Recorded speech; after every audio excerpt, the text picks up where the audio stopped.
আমি আস্তে আস্তে দেখলাম আমার একটি ভিডিও ব্যাপক পরিমাণে ভাইরাল হয়েছে। বাংলাদেশের সব সাংবাদিকরা আমাকে ফোন দিচ্ছে, যে এখনো সাংবাদিকরা আমাকে ফোন দিয়ে যাচ্ছে, শুধু ব্যাখ্যা চাচ্ছে। কোথায় আজ থেকে 1-1.5 মাস আগে একটি বিচার করেছিলাম, সেই বিচারে সর্বোচ্চ সুষ্ঠু সমাধান করেছি। কারণ তারা আমাকে ছাড়া বলছে যে আপনি না থাকলে এই বিচার আমরা বসবো না, মানবো না। ঘুরতে ঘুরতে তারপরে বসেছি। এখন আপনি আমাকে বলেন, অনেকে এই বিষয়টাকে পুরা ঘোলাটা বানিয়ে দেখলাম জাতীয় চ্যানেলে নিউজও হচ্ছে। তো এই কথার যেহেতু কথা বলছি, কথাটি বলে দেই তাহলে ভালো হবে। আমি সেই বিচারে বসেছিলাম, কারণ এই দেশের সবাই জানে হানজালার বিচারে কোনো ধরনের অনিয়ম হওয়ার কোনো সুযোগ নাই।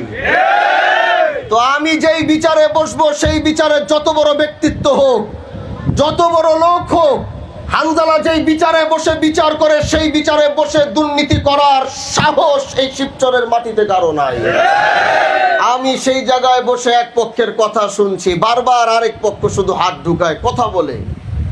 তো যদি আমি বলছি, যদি আপনারাই সমাধান করতে পারেন, তাহলে আমার পিছনে 10-15 দিন 20 দিন ঘুরে আমাকে জোর করে কেন এই বিচারে আনছেন? তাহলে আপনারাই সমাধান করেন। এটা বলে আমি চলেও যাইতে নিছি, আমি চলে যাই, আমার দরকার নাই এই বিচার করা। না, আমরা আপনারা ছাড়া এই বিচার মানব না। সুন্দর সমাধান হয়েছে বিচারের মধ্যে। যখন বারবার কাউন্টার দিচ্ছে আমাকে রেখে, আমি একজন এমপি, আমি মনে করি না যে শব্দ সম্মানী ব্যক্তি, বিষয়টা এরকম না, কিন্তু আমি তো এলাকার একজন জনপ্রতিনিধি। আমি যখন একটা বিচারে বসবো, তখন তো আশেপাশে যারা কথা বলবে, আমি বাক স্বাধীনতা দিয়েছি। তার মানে তো এটা না যে আমার পাশে বসে বসে আমি চুপ করে আছি, আপনি পাশের থেকে বসে কাউন্টার দিবেন। বিষয়টা কি এরকম? সেটা আমার জায়গায় যেই হইতো সেই তাকে এই বিষয়টা বলে থামিয়ে দিত। তো ওখানে 30-40 সেকেন্ড হয়তো আমি একটু রাগ করেছিলাম যে আমাকে এনে এখানে বসিয়ে আপনারাই যদি কথা বলে সব করেন, তাহলে আমাকে আনলেন কেন? ওই রাগারাগি করতে গিয়ে দেখলাম ওই কে যেন ওখান থেকে 30-40 সেকেন্ডের একটা ভিডিও নিয়ে সেটাকে ছাড়ছে। এটা এখন পুরা বাংলাদেশের এখন জাতীয় নিউজ হয়ে গেছে। তারপরে আমাদের কোনো আপত্তি নাই। হকের বেলায় কথা বলতে হলে হানজালার এইভাবে কথা বলে যান। এটা কোনো এরকম বিষয় না যে ক্ষমা চেতে হবে, মাপ চেয়ে। এটাকে এখন নিয়ে দলীয় বিচারে বসলে আমার বিচারে কোনো দলীয় বিষয় থাকে না। জাতীয় নিউজগুলোতে দেখলাম অনেকে দলীয় ট্যাগ লাগিয়ে দিচ্ছে এটার ভিতরে। এটা একটা ভুল নিউজ তারা করেছে।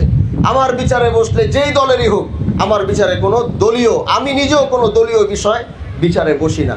এজন্য যারা উদ্দেশ্যমূলক আমাদেরকে ছোট করার জন্যে, অসম্মান করার জন্যে যারা আমাদের ভিডিওগুলো ছেড়েছে, আমাদেরকে যারা অসম্মান করতে চাবে, আর আমরা যতদিন দেশের পক্ষে কথা বলে যাব, আমরা যতদিন দেশকে ভালোবেসে যাব, আমাদেরকে দাবানোর চেষ্টা করবে, আল্লাহ আমাদের ইজ্জত তত সম্মান বাড়িয়ে দেবে।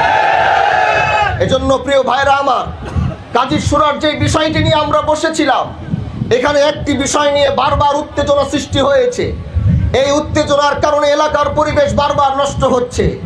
আমরা তো বিচার করি, আমরা জানি কখন কি বলতে হবে, কখন কি করতে হবে। এই বিষয়টি আমার সামনে আসার পরে আমি বলেছি যে এই বিষয়টি আমি ভালো করে দেখব। এই বিষয়টি ভালো করে ওয়াদা দিয়েছিলাম যে আমি আসব, আমি এই জায়গায় দাঁড়াবো, আমি শুনবো কি করা যায় সেটা আমি করব। আমি ওয়াদা দিয়েছি। হাজারো প্রতিকূলতা ছিল আজকে এখানে আসার পিছনে। সকাল থেকে ডিজিএফআই, এনএসআই, সরকারি রিপোর্ট, ওসি থেকে থানা থেকে শুরু করে সবাই আমাকে বারণ করেছে যে আজকে এখানে আপনি যায়েন না, সেখানে এটা হতে পারে, সেটা হতে পারে। আমি হানজালা আজকেই চিন্তা করে এসেছি। আমি ওয়াদা দিয়েছি, যদি জীবন চলে যায় ওয়াদা রক্ষা করব।